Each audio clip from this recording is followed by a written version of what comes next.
ATM jackpotting is this type of cyber physical crime where somebody is able to hack the ATM's internal computer and it makes it eject all the money that's in its cash cassette. So instead of stealing card numbers or PIN numbers, they'll just go straight for the machine's core system.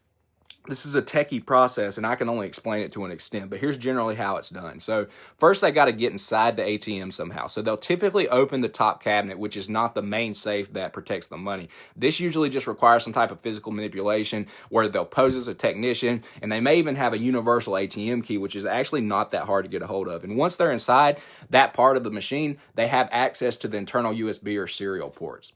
Then they have to deploy the malware some way, and they usually do two methods. So there's the malware jackpotting method where they'll just plug in a USB and it'll install a couple different types of malware. One is called Cutlet Maker that I know of, and it's basically just takes over the ATM's operating system. Some malware is controlled through text messages, external keyboards that they have right there, or smartphone apps. The second method they have of deploying it is black box jackpotting. This is where they disconnect the ATM's computer from the dispenser, and then they plug in a separate device, usually a Raspberry Pi style box that runs custom software, right? And that box will then send commands directly to the cash dispenser, and that bypasses all the machine security.